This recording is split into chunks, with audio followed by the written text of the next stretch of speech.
Welcome to Allegedly Higher, where humor, insight, and passion collide with higher education. Hosted by Dr. Erin and Dr. Candice. Join them as they dive into headlines, interview leaders, and challenge norms. From dismantling systems to championing equity, this podcast is your go-to for transforming the ivory tower.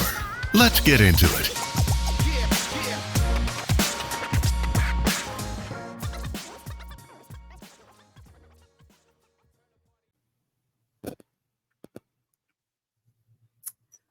Welcome to Allegedly Higher. I am Dr. Erin Wheeler, and introduce yourself. And I am Dr. Candice Love Jackson. This is our first episode, so bear with us. Technically, all episodes might be like this. Because we like to have fun. Yeah. So this is a podcast where we dissect issues in higher education through a human-centered lens, spiced up with some pop culture flair. Together, we are your guides through this maze of academia, administrivia, and all of the craziness of higher ed, right? Yes, yes. So this podcast, this is our first episode, so we're going to let you in on who we are, why we're doing this, and what you can look forward to in future episodes. And we're going to give you our information. Listen, if there's something that you want, we do want to build this for who we call higher education rebels. So please let us know what you would like to see and hear, and the issues and topics in which concern you, or you think they're not talked about enough. So we've built this podcast to navigate the complexities of higher education. We'll do this through interviews. We'll explore the latest headlines shaping higher ed, our culture, intersect with politics, because politics is everywhere. And then we'll talk about the other segments that you'll hear down the line. So whether you are higher ed professional, a grad student, a student, or simply passionate about reshaping education, this podcast is for you. Welcome to the community. This is a safe space for rebellion and revolutionizing higher ed. So thank you so much for joining, and I hope you hit subscribe on wherever you listen to podcasts, because we want this to go nationwide and actually globally, right? Yes, definitely. So let's hop into it. I like your tag. Tell me what this higher education fugitive is all about. I always say I used to say I was reformed higher education administrator, but after I spent the majority of my career from the moment I got my PhD in higher ed administration, whether it was a department chair, director, moving on up the ladder. And so after a while, you say to yourself, what is the life this is? And so I ended up as a provost, vice president of academic affairs at a place, and then I was not. So I have not in the past 7 years been in higher ed administration, and so I'm a fugitive. But you're always connected because you know how things are supposed to go. And so since I haven't done it in so long, I consider myself a fugitive from higher ed administration, because I know what they're doing wrong. I know what they're doing right.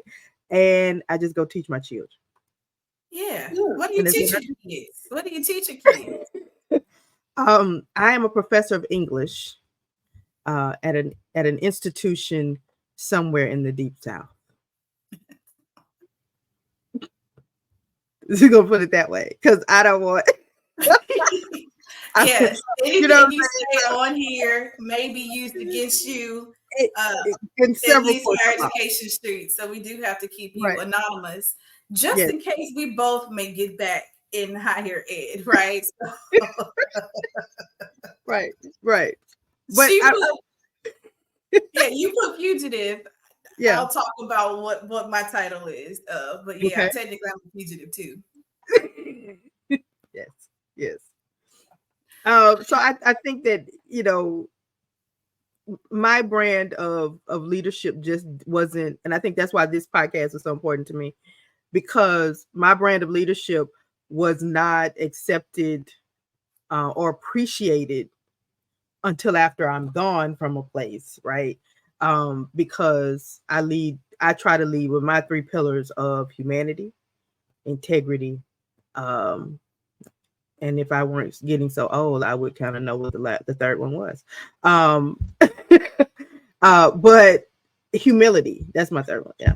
So that's why I'm a fugitive until somebody wants to, you know, bring me back, bring me out of the rain. So yeah. Well, I am. That's a good one for the both of us, right? Yeah. It's a fugitive. Yeah. We ran. We'll tell you in a minute how we ended up here. But for me, my story started. I say I've been in higher ed since I went to college because all of my work study jobs were in various offices. And let's see, I started out in multicultural. And I went to what was my next? I went to admissions. And then I ended up also being a supplement instructor. So I worked in academic support. I also ended up being a tutor too. And yeah, I think those are where I mostly did all my work, all 4 years of college. And then I went straight into my grad PhD program, which is science education, worked as a grad assistant. So got a little bit of taste of that side, still in admissions, but in the grad admission side. Right. And teaching, of course, I TA'd and still continued to do academic support and tutoring, college coaching. That was my first business, and worked my first real job in which I had benefits full time. I was an academic consultant. I was a teaching learning consultant. I think that was my real title. But I worked heavily in academic support, but we were fighting. I worked at a PWI, a research one PWI. Well, we had to fight. We had to fight. You had to fight every day. You had to fight every day. We had to fight literally so they can give us the money to provide academic support like we needed to the 26,000 students. I think that was it. Yeah, that was where I cut my real professional teeth. And even in there, I served in different capacities and learned all about data retention, student success, and how to really tie it all together. And then we both moved out of the deep South and we moved to the South-ish, to a state where they didn't know if they were Southern or East Coast or Midwest. I don't know what identity it had. And we met at this HBCU. And this is where our faith brought us together. Yes, God. About continue that narrative. Yeah, that was quite a trip. You know, and I tell people all the time that my association and friendship with you was one of the true blessings of that experience. I learned a lot in that experience, but to be able, because now I try not to even fly over the airspace, like the vortex that is that space in the middle of America. I don't want to fly over. But so, and having worked closely and kind of learning, and learning new approaches, new ideas, and having those fresh perspectives and finding someone who also leads with integrity and humility and humanity was such a blessing in a place that had no integrity or humility or humanity. That's the best way I can describe it in that way. And so, yes. And so now we're here. Yeah. Well, let's dig a little bit more because I think that pivotal time will probably explain why we did this podcast. So it was one. So moved to this place and started working at this institution. July 13th, I think, was my D-Day. Mine was September 1st. So I have been working a little bit. I came on board as assistant vice president of student support.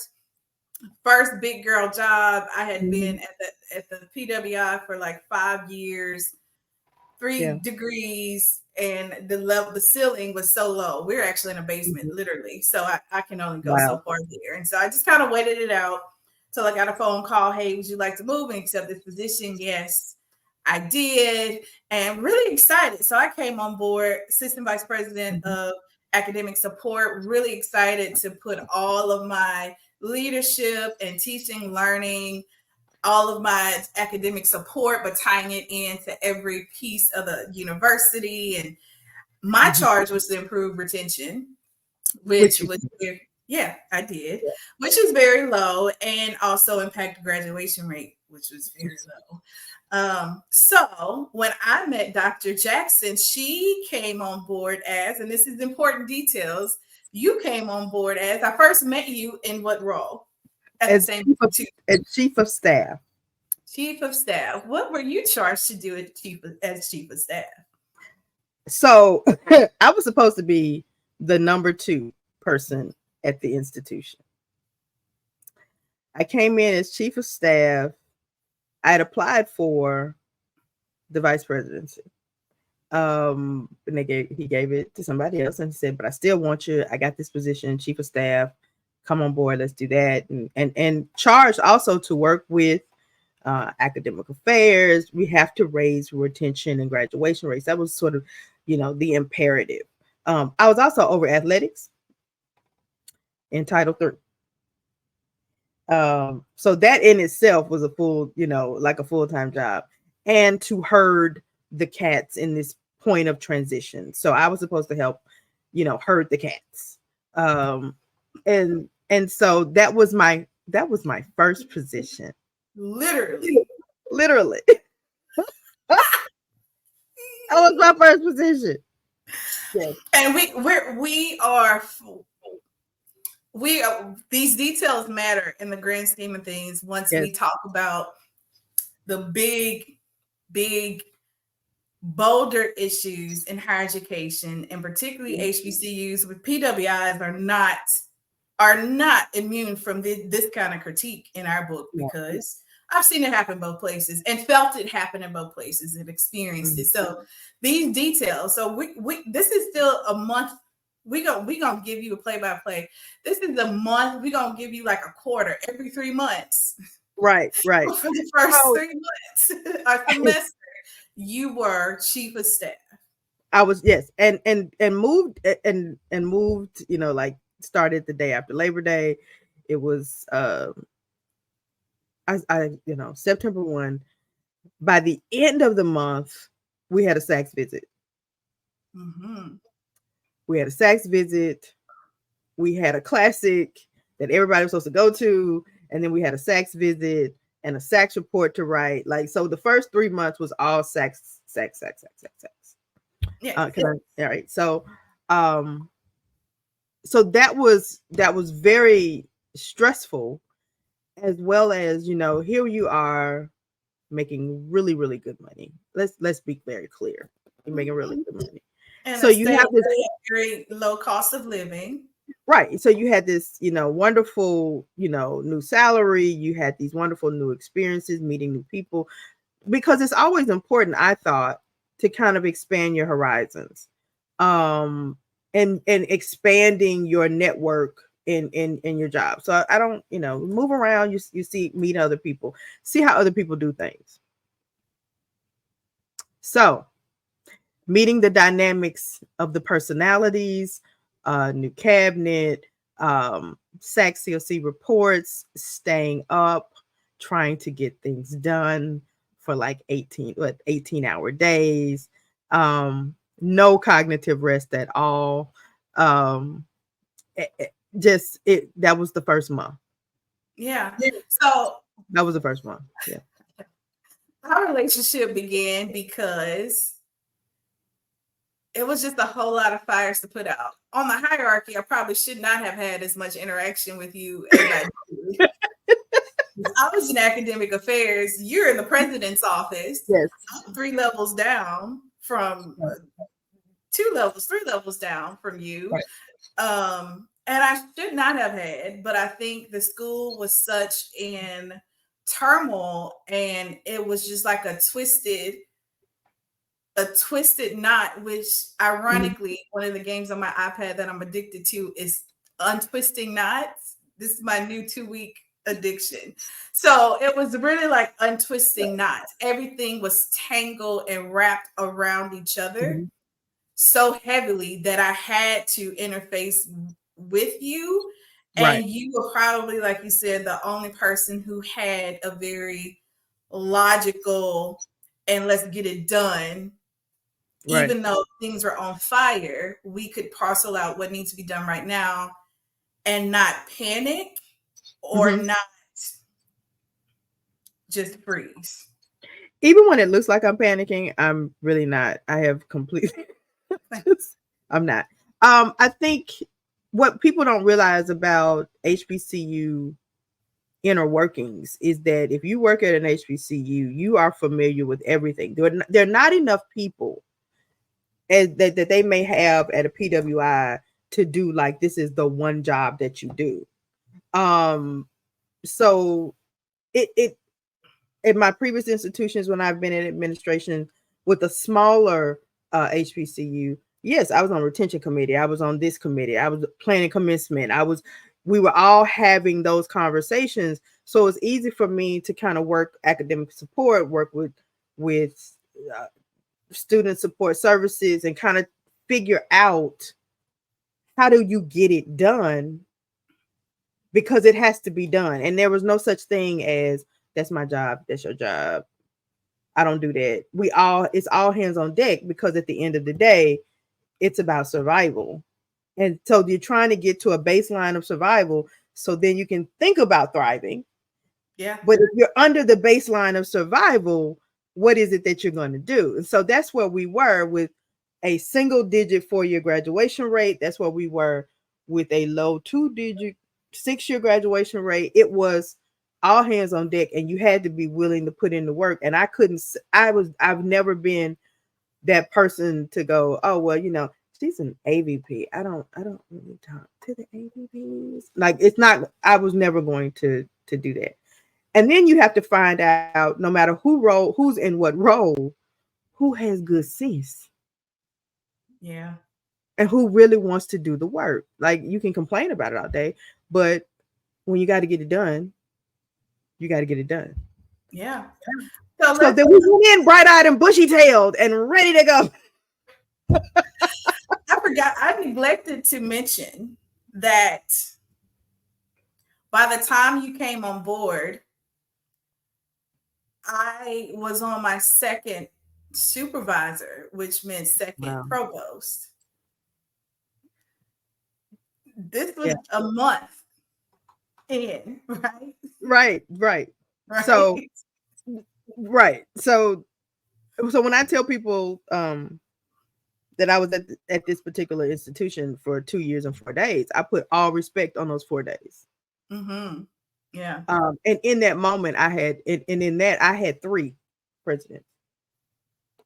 Yeah.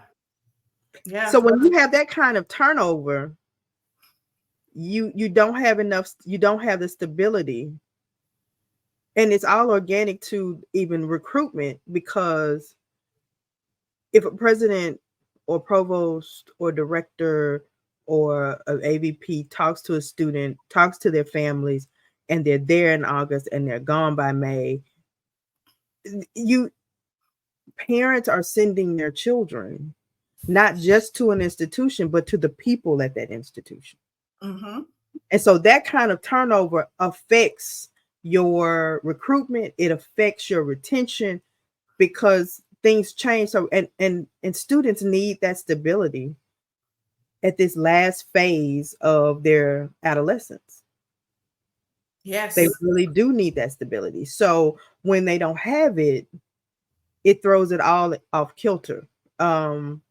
And I so, think yeah, the smaller the institution, the greater that turnover feels. yes. So by the time I got confirmed, you had 2 provosts. You were on your second provost, but there were 3 CFOs in the book. Yeah. So one board meeting, they had 1 CFO confirmed. By the next board meeting, they had to confirm another one. By this one, they were confirming another. And I can't even. We're not going to talk about how we refer to them because it's really by what they wore at the time that we met them. At all. I can't remember any names at all, which is unfortunate. We're laughing because at the time we had to keep from crying, but it was crazy. If you can think about CFOs and budgets and trying to get stuff done and trying to figure out, I'm trying to figure out how much money do I really have to do support and what grades are we on and what salaries do I have? And so that was off kilter for me. And even if we can go back, you talked about how you came from an HBCU. I got my 2 grad degrees from, I'll say that. That's not bad. From Southern University. Yeah, from Southern University Baton Rouge. Best experience. I got my undergrad at a PWI. So I have varied amounts of worked and schooled at all kinds of institutions. But once I worked for R1 PWI, it was very siloed. I did my one job. Right. I sat on committees, but I only had to do one job. So when I came, I'm like, okay, let me stay in my place. Kind of like, let me stay in a child's place. Let me stay in my departmental place. Right. So much that I was just thrown off of like, all right, Dr. Wheeler, you want to, we got the SACS report to do. Excuse? Yes, I'm in academic affairs, but yeah, I didn't consider myself part of the academic affairs front line, as in the main office. I was like a substitute of it, right? Right. Just come keep when y'all need to talk about the students. I was not expecting to be thrown into what I call the big people. Yeah, right. I actually didn't even want to be a part of it. Just lead me to let me be with my folks, my students, and my team. And I'm gonna let all y'all handle the stuff that people probably found most attractive, which that wasn't me. It was being at the meetings and being at the cabinet meetings and being at the board meetings. That's not the kind of stuff that I like to do for reasons, because I just feel like they're unproductive. So leave me out of this. Let me do my job. I didn't even consider myself I wasn't on the cabinet. I was not a provost. I was not associate provost. I'm a little assistant vice president. that vice president part. You didn't get that part. Assistant vice president, like you at the big table. No, put me at the kiddie table, much less I'll eat my plate outside. But you had so many people at the big people table that didn't know what they were doing that I got called to the table. You got called to the table all the time. But I think what's an important lesson there is that being ready to be at the table. You were ready for the table. You just didn't want to be, right? I didn't want to be, and I didn't think I was, but I had to get over that quickly. When I skipped out on a board meeting. You remember that, Jay? I skipped out on the first board meeting. Yeah, because you didn't know you were supposed to be there. No, like I go to LSU board meeting. I'm board meeting. Like what? I know, but see, that's the difference. So the catering to and being in the mix of, at the board meeting and finding out everything, it's you hate to use the cliche dog and pony show, but it is. Because it was to show that we support the efforts and that we're all working. And if there are any questions, well, I got in trouble at my first board meeting too. So, because I called somebody up to answer a question, and I was like, okay, well, look, I just got here, so come get this one. And now you don't call anybody. You're absolutely right, sir. But I was called. I was called to sub in for somebody. right? I did my report. I did Yeah. all the background work. I stayed up, made sure my report even helped edit academic affairs sections. Cool, I'm done. Y'all let me know when the board meeting over if I need to hit. But I was not at my desk, so therefore I didn't answer my desk phone. Uh-huh. I was talking with my staff. By the time I sat down, the head of security was opening my door, and at the same time, I see a missed call from the president's office, and I go, "Oh!" And as soon as the head of security came in, I just picked up my bag, got my coat. I'm coming. Yeah. I I'm mean, coming. there was a sort of the walking on eggshells, I think, for me. I mean, people were doing the best they could. And sometimes the best doesn't serve the need, but it was and sometimes some people weren't. But those of us who were new, we were really trying to do the best we could. Yeah. But some of the directives weren't outlined and communicated that you were supposed to be at the board meeting the entire time. Or because once you do your report, you gotta let's clear the room and be done. But that just wasn't the case at all. This job forced me to grow up real fast as a leader, as an executive leader, because I wasn't ready to play ball. I actually said I never wanted an administrative position at all. That was not my career path. I wanted to teach and become tenure faculty. I was not even on the path to that. That was your path, but God had totally different ideas about what you needed to be doing. And so I think that's where we are. It's kind of like, okay, wait a minute. I'm not from here, but I'm trying to make this work. And we were trying to lean in, so to speak, right, and make this work as best we could, and did good work.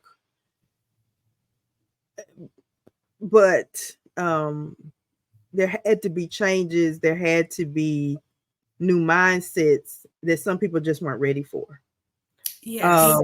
And so when you have good administrators or good faculty or good staff people who have different mindsets or trying to transform a place, no matter if that's an institution of higher learning anywhere. For me, it's that if they're not willing to change the mindset, it's not going to change. And you can't force it down their throat, but you have to kind of that's the best way to put it, like garner support. They have to respect you. They have to trust you. That even if the changes feel different or awkward at first, that I trust this person enough to know that they're doing this in the best interest. So, like you were over academic student support. Your acronym was what? Nobody caught that.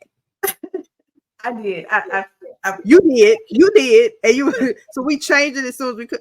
But just the idea that nobody saw that. No, because people get mired down in the day-to-day. They get mired down in the survival. Mm-hmm.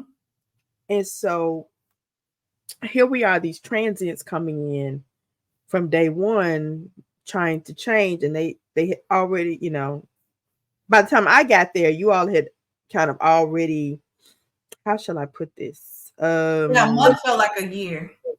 Yeah. It was like summer school on steroids. Yes. So yeah. So that was fall. That was fall. That was pretty much fall. Yeah. There was turmoil and turnover in academic affairs somewhere. Yes. You became chief of staff, but you also became my mediator. Like you literally was like, you go over there, you go over there.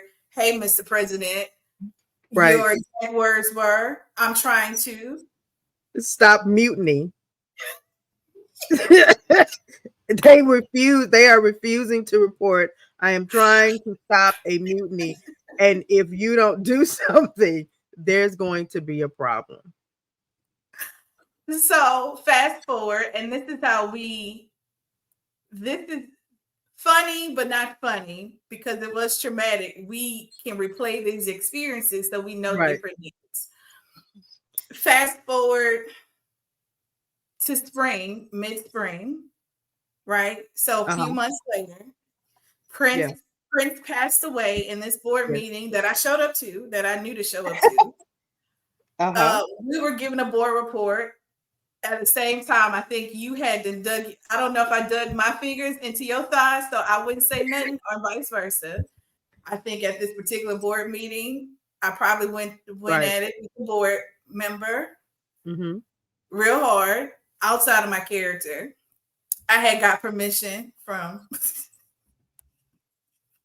the man. And then everybody started looking at their phones and gasping in silence, which is one of the, I love this. This is one of my favorite memories of working at an HBCU. I'll juxtapose that to the day when Prince died. I was in a white research lab. The day Whitney died, I was only Black in a white office. And then the day Prince died, totally different. A hush came over the room in the official board meeting. We adjourned, and everybody had a small repast out in the hall for Prince. Because we couldn't believe it. We couldn't believe it. So and that on the day Prince passed away, you became my real supervisor. Yeah. So, and again, I have when people have to be released to their destiny, I still think that you can do that with fidelity and humanity, right? Yeah. So it was not that part. It was like the longest day ever, because I'm still reeling from Prince dying, getting that notification. And here's the thing. I think as a Prince fan, talking about long term, it was almost like I expected a call personally from Paisley Park. Like, that's not, you know what I mean? Like, for me, who am I to get a notification? Like, I was supposed to be first in line to find out. On the street. Right. I'm not supposed to hit this on the street, right? So we're all about to go to lunch, and then I get a call that says, report at 1:00, and it's like 12:45. And I was like, God, I was, on my way to lunch, because getting ready for board meetings were stressful. Like, we were doing all night sessions. I have the pictures to prove it. We were up all night trying to get it ready. And then you're worried because you never know what's going to happen. Yeah, because they don't read. No. Boards do not read your board books, people. Just really FYI. Or they skim it and they pick up what number they look, and then they read that sentence and they don't put it in context. And then you have to explain it. So I didn't get it from what a dad she about something what the street said and neglect to read. Oh my God. That's another conversation, another episode on board governance. So you want, the one thing that everybody wants after a board meeting is lunch and a drink. And that's where we would go. And then on top of Prince dying that day, I definitely was about to go eat really, really good comfort food. And then I was going to have somebody's beverage, right? That didn't happen. So that was the day I also became your immediate supervisor. Yeah, provost. Well, he didn't believe in the title provost yet. So I was just the vice president. I was vice president for academic affairs. True. And that was in April. And then in May, I was provost. Yeah. And I was assistant provost, and I didn't realize the weight of that until I told my mentor, and he was like, "Oh," and I was like, "Should I be saying 'oh' too?" He's like, Well, because then, I thought it was just a title change. I mean, I have been doing the work of an assistant, but I wasn't, putting all right. doing the math. Well, the president resigned, and then we had I was acting president so again, I've gone from chief of staff to now vice president for academic affairs. Excuse me, to provost, vice president for academic affairs, to acting president. Longest week of my life. This is all am I counting right? 9 months? Yes. School year. Yeah. And one year. So when I switched over to vice president, I just took Title III in athletics with me. So in the meantime, because there was so much turmoil, we actually had 3 outside consultants come that same year as well. So we were doing that. And so instead of replacing the chief of staff position, what happened was that I rolled my duties as chief of staff into my vice presidency for academic affairs, and then the provost vice president thing. I forgot about that. So at any given time, I had 27 direct reports.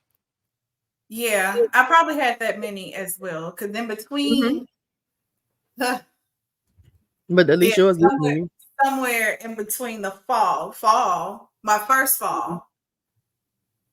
Yeah. 5 months after me getting there, a consultant came, enrollment management consultant, and I was summoned to the big house. And the report was not gently shoved. Handle it. No, it was point. Read. It was a shove, and like, read this right here. And we always had reading lessons. I only would read, the reading lessons, and to this day, I will not accept Courier new font from my students or Arial. Yeah. So I will never accept Arial again. We would read it out loud, which is, a helpful technique so you can get it. But it was read, it seems as though all of our recommendations lie in, so I'm paraphrasing, that Dr. Wheeler knows what she's doing and can handle enrollment management. And in my mind, I'm like, this is not what I signed up for. No. Not. Yes. So that day you was released from enrollment management, because that was, you forgot that you had that too. I had that too? Yeah, because enrollment management didn't quite pan out. And so I, along with Trio, yeah. Wait, we forgot one of the most important days, the reason I was truly released from enrollment management task force meetings. The hair appointment day. Yeah. Should we save that for another time? I'm gonna give y'all a teaser. Just know. She was very happy to be released from yet another meeting on her calendar and responsibilities, which was now in my court. We were all happy for you, and we knew that the release of you from these meetings meant you had ample opportunity to go get your hair done. Did perm? Yes, yes, all of the things. And it had been so long that I was just, that day, I was Norbit on looking for Tuesday, right? I was like, oh, relaxer. Today is the relaxer. Like, that's what it was. And then you was halfway down the road, 15 minutes into your 30-minute drive, to an appointment that had been specially made for you. For me. Because you had to act as mediator in between the president and the then vice president. Yeah. as chief of staff, and So you we were have so to. I was angry. I was going to lose. That was the final straw for me, right? It had been since the previous year because we worked constantly. And then, you were almost afraid to leave because you had a 5:30 meeting, and my stylist last appointment was 6, and I'm booking it like my car was doing 90, right? Trying to get there, and I'm on my way there, and I have to cancel. It was a whole thing. So if you set the scene that in this area it was still cold, and here I am in my full bougie, for with my new jacket on, yeah, and my Louis Vuitton in the crook of my arm, yes. and all I can hear in that moment, I got a call to come back. I canceled the appointment. I called my father. Now my husband was at work. So I Wrong called person my to father. call.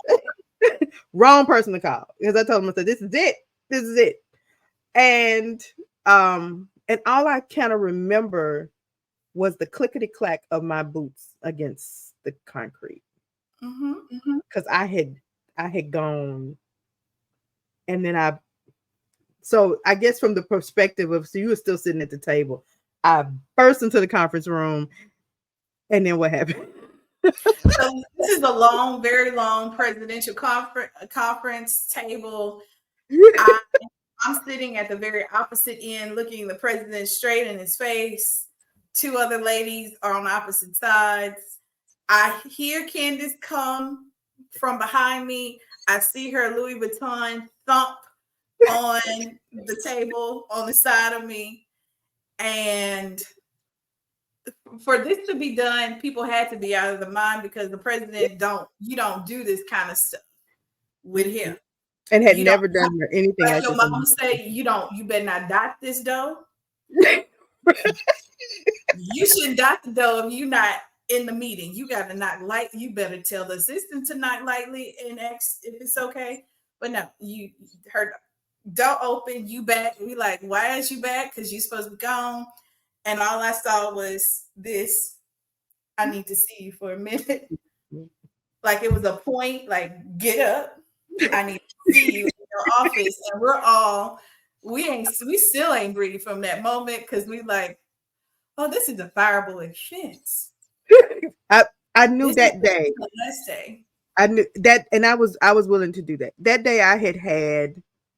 There's a moment that you can push your staff and your faculty and anybody. You can push anybody to that. That was the last button on Gabriel's coat. That was it. And it really wasn't. No, ironically, I think that was the day that you gained respect, but that's not how it was very supposed to be. No, and it was something that didn't require me coming back, but the fear, it was, listen, we don't have the emotional bandwidth to go all the way back. But what was funny about it was I didn't care at that point. I had never done anything like that in my career that I remembered at the time. But I was one of those that would fight for my kids as a faculty member, as a, mid-level. And so they knew that. Don't play with Dr. Jackson's kids. Don't play with her children. She will fight until there's blood on the floor. In this space, I had so much responsibility, and all I needed was this one thing. Yeah. I just needed this one moment to refresh and reset. And because I was unable to get that when I needed it the most, I was willing to put it all on the line. Yeah. I mean, your humanity brought you back. Yeah. Your humanity brought you back, because you easily could have called on your way, argued through the speakerphone of your car, continued the conversation before you got into the salon, and left her to deal with it on her own, because it wasn't like explain your part online, but you didn't have to come in. it easily could have been where she had to like defend herself. She had to like stand up and defend, but she was so overwhelmed that she couldn't articulate the reasoning, which we'll talk when we talk about leadership in toxic environments and higher education. Yeah. We So that's a pivotal moment. That's a pivotal moment for me. And then there's something else that happened. We'll talk about that, probably later on down the line. But at a moment where I had decided, as I remember quickly clanking my way to the elevator, waiting and being so livid, I was right. I made the decision. I followed the parameters. I did it. And I needed that. I needed that moment to step away. Because we were working 18-hour days. We go get something to eat and then still go back up there. Or we'd have it brought in. And I needed that moment. I had even requested to have off hours, after hours, because if he called a meeting at 5:00, I knew I couldn't go. If he called a meeting at 5:30, I knew I couldn't go. So, and I said to him before I made the appointment, "You're married to a Black woman. I gotta go. If I don't do that, I gotta go. I need this." And the thought that I wasn't going to be able to get that was just like, that was it. Yeah. But that was the first time he looked he looked at me. The look was like, what? I was like, I don't know. I'm sitting here with you. I don't know what she wants. Like, she called me. Yeah, people. I mean, I've never seen somebody go, slack like, because I wasn't supposed to be there. And everybody knew it. I mean, I'm telling you, y'all, I was Norbit waiting on Tuesday. I was. The whole cabinet knew Candice had to go get her hair done. And it's been months, and she's a once a monther, and it's been 3 or 4 months, and she's like, scratching, like she doing her best. She needs to go. The whole school, the whole cabinet knew she needed to go. I did, and it was really a mental health thing for me. Yeah, it really was. And you're away from your family. You are trying to lean in. You don't. It's not going the way you thought it would go. Things are just, you're questioning everything.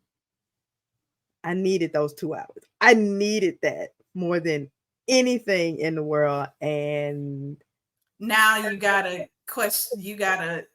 change your schedule to put out yet another fire that was not your responsibility. I mean, I was, and the fact my husband was working, and so I had to call my daddy. That was just like that Erin always says, please don't call him. Please don't call him, because he is not going to be helpful or talk me off a ledge or anything. He was going to be like, go to Walmart.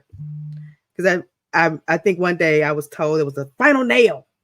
And my daddy said, okay, well, go to Walmart and go buy you a pack of nails. They about $1.37 and go throw them at it. So here your damn nails. So I wasn't getting any kind of help in that way. So it's the worst person for me to call and say that this is it. I'm out. He's going to fire me today, but I'm going to say what I need to say. Yeah. So you didn't get fired. You actually. I did not. You actually. Promoted. Promoted. You actually had like a white male privilege in that moment, and you got promoted to provost, the job you had originally applied for. So yeah, that 2.5 years, we can probably sum up the last year. Yeah. So we were 2 years and 4 days. You were there 2.5. So the next year and 4 days, we were like Harry Potter. We did so much magic together. We had a president who understood student success, and so he felt confident that I had what it took. We moved things, policies together. We were like well-oiled machine. I knew to get FaceTime with you, it was dinner. Like that's when we had our debrief meetings. That was how I knew how to manage up. We got so much stuff done to the point where retention rose. I always get my numbers mixed up from 44 to 68. Yes. Because of that, with the first, 3 cohorts, 15, 16, and 17, and probably 18 got a little taste of what we had set in place. 4-year graduation went up to this probably highest it's ever been. Every week, unless they make some changes. Right. And the 6-year graduation rate, phenomenal, unheard of. 20 points? I can't remember. It's like 20, so the graduation rate that institution has is ours. Yeah. And I think that's something to talk about in terms of the college scorecard later on, is that it looks like it's with the president that the numbers come out for, but there's nothing to notate this is who this cohort started with. And these are the measures in place. And so there's some failures there. And I get the whole premise behind that scorecard, but it doesn't allot for a lot of variables and things that I think are important. But yeah, we did everything that President 1 wanted and had the vision for. Yeah, he had the heart for it. It was just he was dealing with some other things. Like it was really his leadership style, but he had the heart for it. And I'll take that any day. Yeah. We worked well together. Maybe everybody was like, because we were both Gemini. Yeah. We were both Geminis. And although I may seem like a lamb,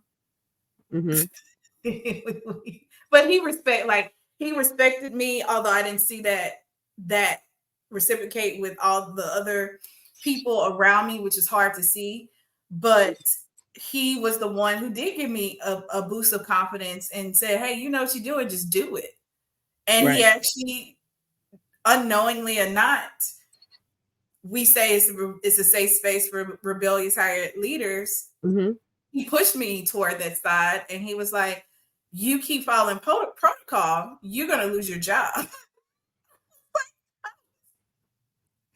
How does that work? He was like, if you know you can't get anything through your immediate supervisor, you know you need to get the job done. You need to find a way to do it. So at some point, I started reporting directly to him and being in the cabinet. So that was not at all what I thought I was going to end up with when I signed on the dotted line. But I would rather take a leader who has the heart for students. Like students loved him. Oh yeah, it was just all the stuff that was going on in leadership. But I would take that heart any day. But I think he had so much on the line. He was trying to prove in his career coming back that it was just a lot of pressure. But once we cleared out the stuff, we realized there was board stuff going on that we weren't privy to. That we kept seeing, and we'll talk about that in an episode on board governance. But we had immense respect for that. We did, like, we knew what he was trying to do. Right. We got president number 2. We did great work. They did a search. We did great work because we were allowed to do it. In the way that we needed to. Yeah. We were left alone. Yeah. It was macro managed, which what we needed. So president number 3, who is we had acting interim president on our year 2. And then, the third president came in May. We're back at May, back at another president. And that's the wrap for me. By October, me and my whole staff was gone. Plan kept. I was gone on September 5th. Yes. So Dr. Candice left before me. She gracefully bowed out. I know you're bringing in another provost. Do what you do. I'm okay. Yeah. I was gone by October 3rd, as well as all of my other academic support staff. All politics, no numbers. So, I was tired by that. I didn't want to stay any. I was tired of fighting with faculty. I was tired of fighting, just tired of fighting. I'm like, if Yeah. you want to let me go, let me go. But I didn't want all my other people to be let go because we're doing good work as a team. And the way I planned it, it was like, I'm not going to be here forever. And I wanted somebody homegrown to take what we did. Plans were written. They knew exactly what needed to be done, which is why the other cohorts after them were pretty consistent in terms of that.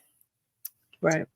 And they used all of my plan, but didn't want me because of politics and everything. You know, new administration, bringing your own people, all of this stuff. It was a lot of underhanded stuff that had nothing to do with my performance, the students' performance, anything. It was not a meritocracy. Right. At all. It was very much subjective and political, which hurts a lot of institutions, and leads to a lot of turnover, burnout, and this upheaval that we're seeing constantly in higher education, which hurts our students the most. And I think the fact that I bowed out and said, you know, we've gotten you to this point. I know you're going to bring in your own people. I'll go back into the classroom. I'm going to go home. I'll do it online. I'll teach online. And then as I look for another position. And I really believe because I did that without allowing someone the benefit of releasing me, then they had to do it another way.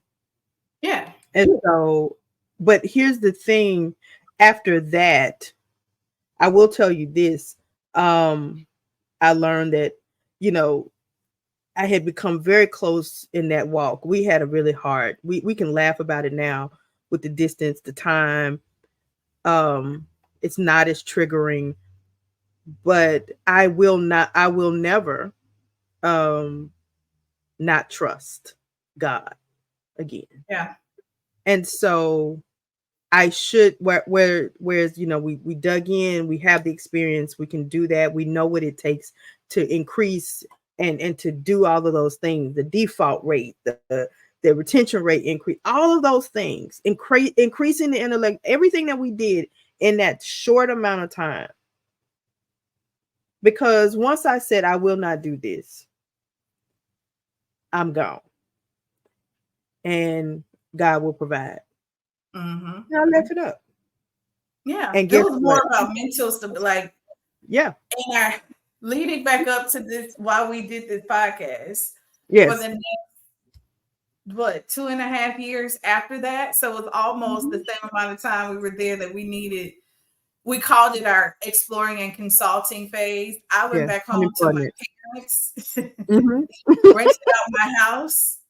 Yeah. Because I could not even think about paying bills, being responsible. I just needed a life break. And I couldn't tell people that. Right. If you follow my other podcast, Gracefully Refueling Station, I talk about burnout, but it was literally from all the places that I had worked, not just that one, but that was the lighter fluid.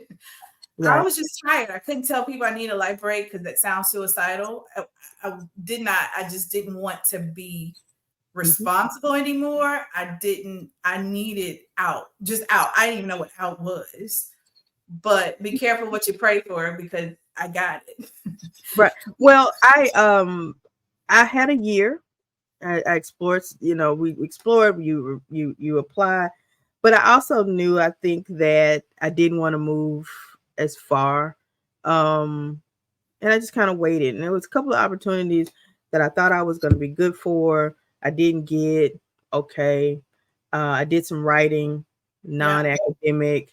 I worked with a a classmate of mine on some film, so I do that now. I sort of allowed myself the time to breathe and explore because I had been working up until 2017. I had worked since I was 15 years old. Mm-hmm. And I do tell people that if you have the opportunity to take a year off for whatever reason, mid-level in your career, it gives you a hard reset. It gives you some time because we're working. But that was the first time I had never had a job. And I tell people, I have my little one-liners, right? And I tell them myself, baby, I went from 6 figures to unemployment, but I never missed a hair appointment again. Never. Or her Never. massage. Or never. And it was something that we needed because we could celebrate those wins, but it did. It took about 2.5, maybe 3 years to fully realize that, you're forgetting people, you're forgetting names, and so that's mercy. Because as long as you can hold on to it, that you can't get past it. And so we were able, I think, even as we commiserated and laugh, we started to learn how to laugh about what happened and what we learned along the way. I mean, we really did the work to get past it because you didn't want to go into another institution with the same trauma. Because I'm a fugitive from that trauma.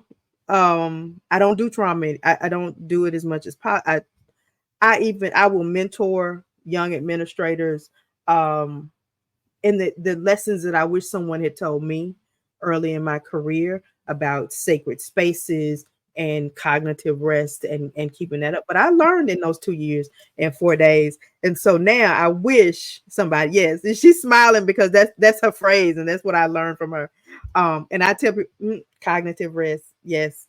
Sometimes it comes at the most inopportune times. We'll tell y'all about that later in another episode. But yeah, so But that brings us to why we created this. So in that 2.5 years, so the connection we had was not about the place where we worked and going back home to find some stylists. We were both not necessarily from the same place. My sister lived where you were. So if I can get to my sister, we both can get there. I can get back. It's the 30-minute drive to my parents. Yes. And so we had long rides, 9-hour rides back home during breaks. Yeah. We wanted to get home. And so we shared that connection that we were both out of place, but we both had a central place to call home. Yeah. And even in that 2.5 years, of course, I go visit my sister. We would have our lunch dates. You became family. My parents were like, oh, you travel home with Dr. Jackson, you good. But even our conversations, I had a period of time where I was like, I don't even want to work at higher ed. I did have offers, but I was just very careful not to jump back in to the same thing or the same type of experience. I was very careful, which precluded me from ever taking a job in a very traditional higher ed setting. Right. I was the executive director of a nonprofit. It was a college coaching, still aimed at the issues of my heart, but I was outside the fray, which gave me four great years, great perspectives. But we still had these conversations at least once a week, twice a week, sometimes hour long. And as much as we both tried to get away from higher ed and hide, all of the things, all of the trends, did you see this? They just hired this man over here. He gone already. You see who left this place? Did you see this article? Like, it was still we could see the trends and we've never seen them before. Our eyes were totally open. And it began to be, this is a higher ed problem. It's been, but we knew that, but now we can see it. We stepped away and we have different lenses now. And so our conversations would go, did you see this? Did you see that? whether it was on TikTok, Instagram, and then we did a little higher ed. And so we said we need to do a podcast. We already said one day we're going to tell our story. We're going to do a podcast. Yeah. So from 2017 is when we left. Yes. We talked about it for 5 years, which is crazy. Yes. I put up my notes. It was dated 2022. Wow. Yeah. So 5 years this podcast has been in the making. We probably should have just recorded our phone conversations and just let it roll. And we would say that, like, we should have this is a podcast. We should have recorded. So we would have had 2 seasons, 5 seasons by now, but we're both in a great place. I'm trying to heal my higher ed. This actual podcast is part of me healing from higher ed hurt. And I know people who are listening, we don't talk about this. So this podcast is for you, but it's also to address all of the craziness, traditional craziness that keeps happening, but it's making things worse. So we want to just the institution of higher ed, how things work, who gets the information, who gets the voice, where ideas come from, how our ideas are vetted, different things that really makes me itch. I've been away for so long, like even just we applied to a conference and a conference proposal. I'm like, I was triggered. Like, so all of this is opening up for me. It's like, well, why don't I like this? Like, why are they asking who we are? Just take the idea. If you like it, you like it. Like, what if people didn't have the degrees? They have the experience. Like, there's great people doing great things. There's ideas that could be transformative, but because of the hierarchy and the politics of higher ed, it doesn't happen. And I hate it because the best ideas come from the people who may not have a voice. And so and the people who are doing the work. Yeah. And sometimes higher ed, we called it allegedly higher because higher ed does some dumb stuff. Doesn't it though? Like, doesn't it? Are they like this choice of where is the higher in higher ed some days? No. So that's why we call it allegedly higher. But it's also to speak to what we can do to change that and actually be what we need to be for the future students who are coming through, and talk about things that are not necessarily talked about and give a platform, because we're real hush hush. We'll brush stuff under the rug. I don't know if anybody, I haven't really heard anybody talk about their experiences because they're so scared that it's gonna you have to almost change the names to protect the guilty. Yeah. Because the pettiness of higher ed is real. Yeah. The pettiness, oh my goodness, the pettiness. And we're not just paranoid, it has happened. Yeah. I mean, blackballing is real. Just being, the passive aggressiveness of it all. So yeah, this is that space to talk about some of those issues safely. We're both. And so we want to have the lens in the introduction. We talk about a human-centered lens, which we have all this, but the thing that gets me, we have all this great research, and you got to be researched and do this. There's psychology, there's all this great departments and research in higher ed that's right here. The people who are writing these research papers are right here. Sometimes they're practitioners, they get a chance to practice and apply it. But we don't even use it in the way that we could. No. And so even in me working in student support and teaching and learning, why isn't education talking to STEM or engineering and science about teaching practices? But they go and they do everything outside. But why are they not talking to exchange it? Why is education not being the professional development place for faculty who don't have the foundation of teaching and learning? why are we have HR, what is it, HR, there's a degree that's like HR something, human resources, but higher education is the worst place in HR management. It is absolute worst. Allegedly. Allegedly. We don't even use our own intellect and apply it, but that's what they expect you to do, and we're just theoretically doing stuff. And we don't make the collaborative connections, because it becomes a sort of dog eat dog kind of world, and everybody wants their own place or to have their own name shine. And what you learn is that my light can still shine even if I push you forward. Yeah. Even collaborating with you doesn't diminish me. So like you said, with like the schools of education at these campuses, they should be connecting. If you're talking about special education, students who want to teach special education and teach those types of classes, who can also work with your ADA office.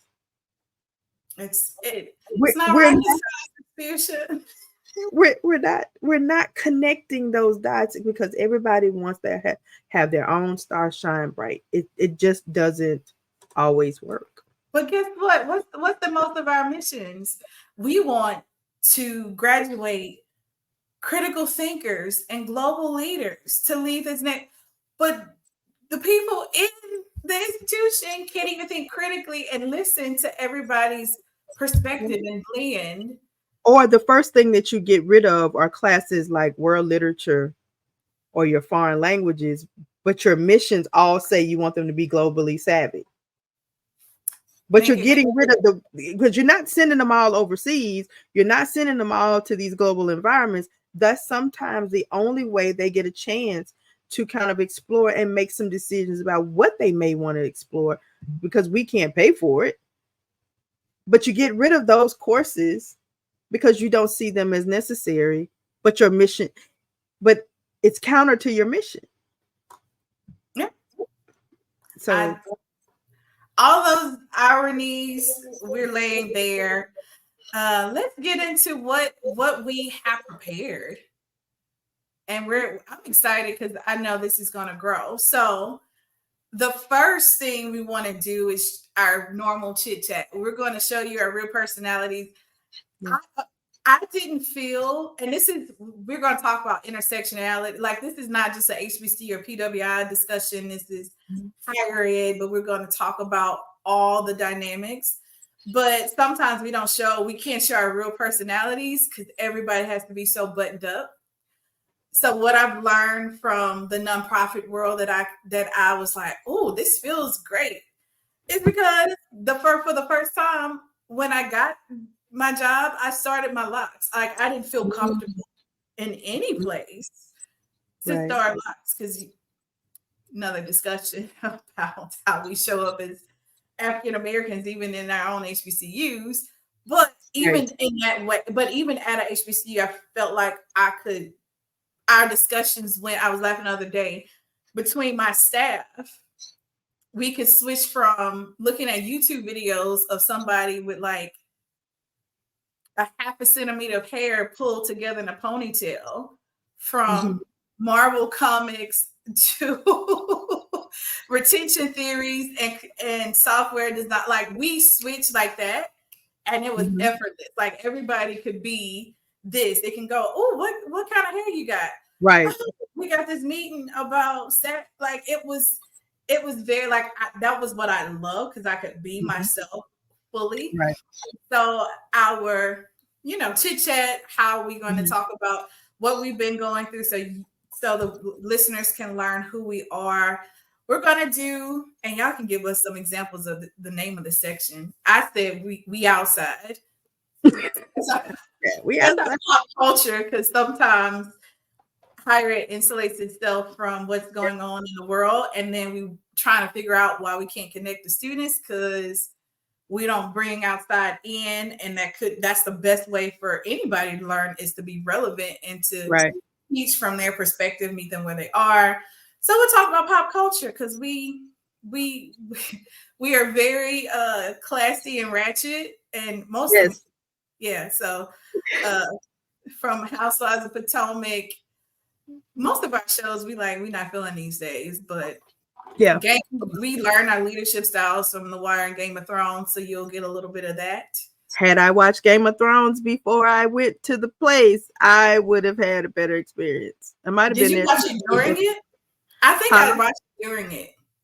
Yeah, I didn't, and I binged it once I got back, and I went, yeah, oh, that's what I was supposed to be doing. Yeah. Yep.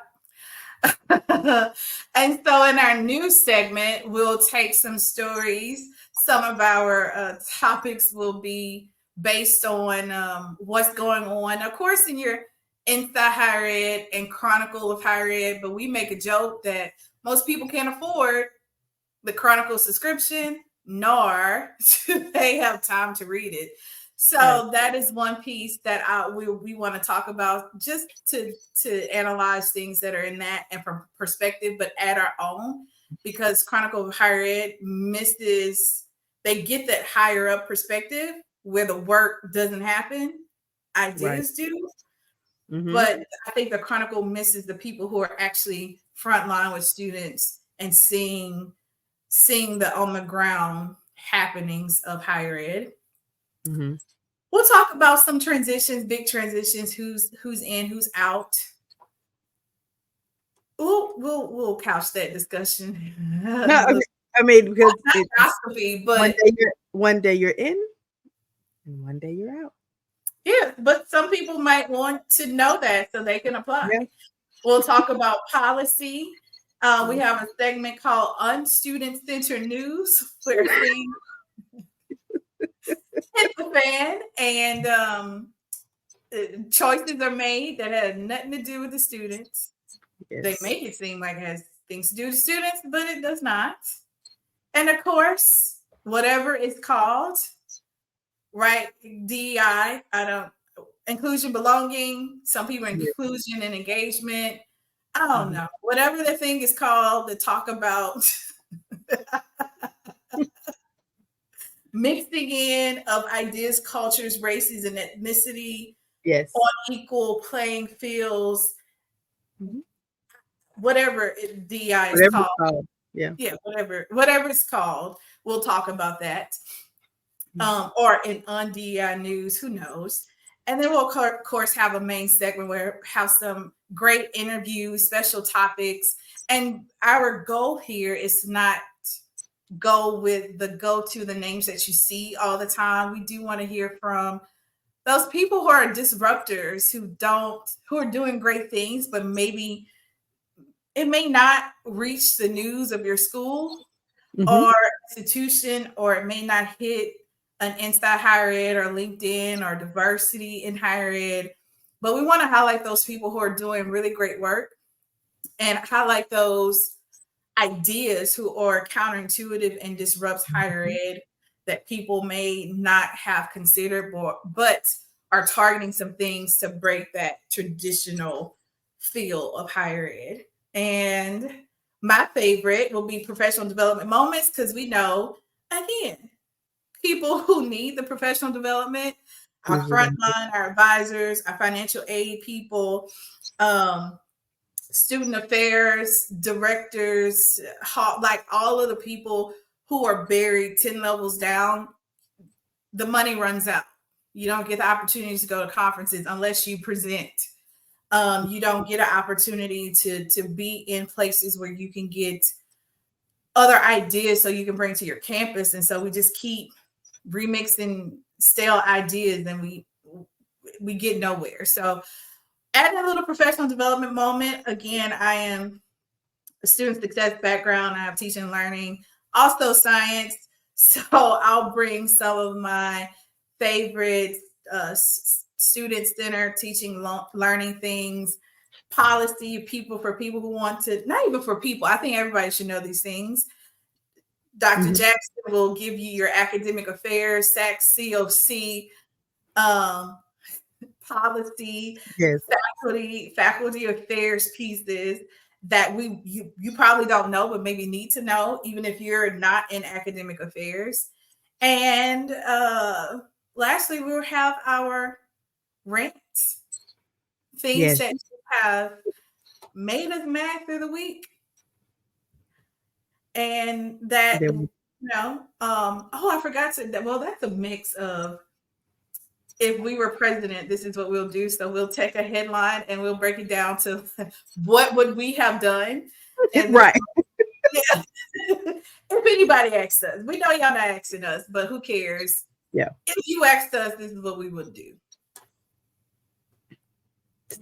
Sounds good. So please let us know what issues you want to talk about.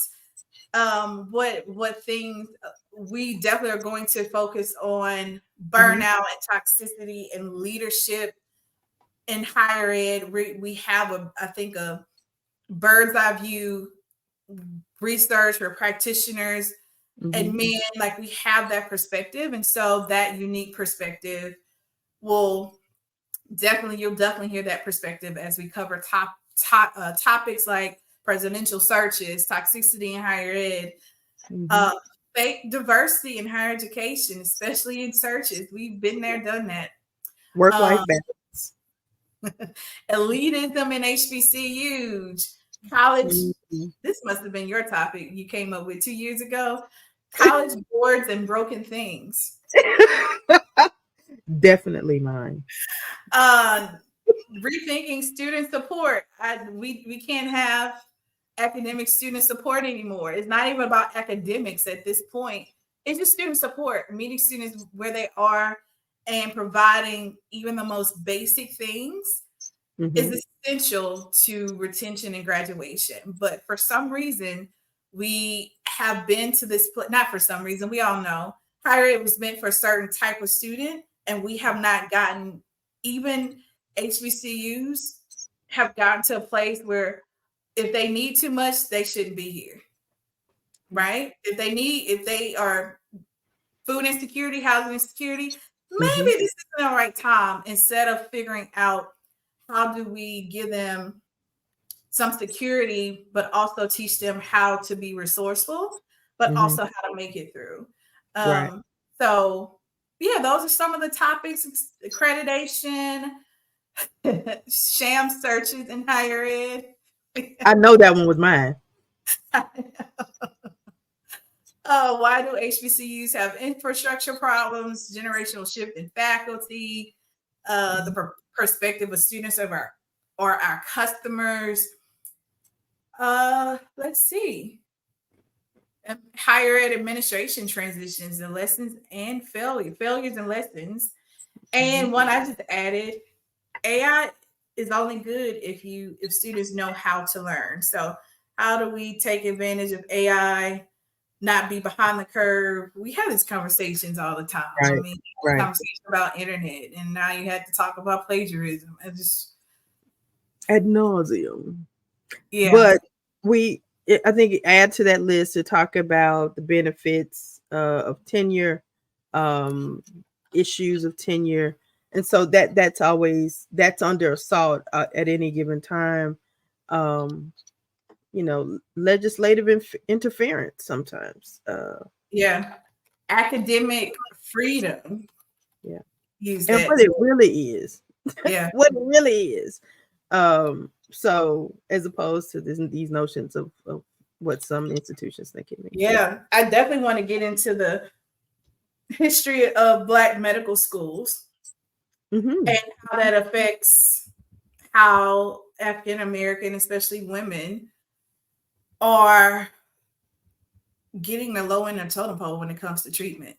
Yeah, like that's an intersection that people don't realize. And higher ed sits between higher ed and the government, sits right in the middle of it. And we don't realize how we vote and who we put into office, especially governors, have a lot to do with our state institutions and how it affects outcomes that we don't even think about. So I definitely want to do the medical, because I just read an article. I don't even know why. Again, can't step away, about the history. That it was the article about there was so many Black medical schools and so many Black medical doctors that once I think it was a government policy that capped the number of doctors, that it made all the Black medical schools fold. And now they're talking about taking away the DEI policies for medical education that the government controls, not the schools. So I want to get into that. We definitely need to do a deep dive on that. To it, yeah. Well, this is probably going to be the longest episode we have. Let us know. We'll leave the email or where you can contact us in the show notes. We want to hear from you. We want to hear about the topics that you want to hear. We want to hear what you think about the topics that we're going to explore.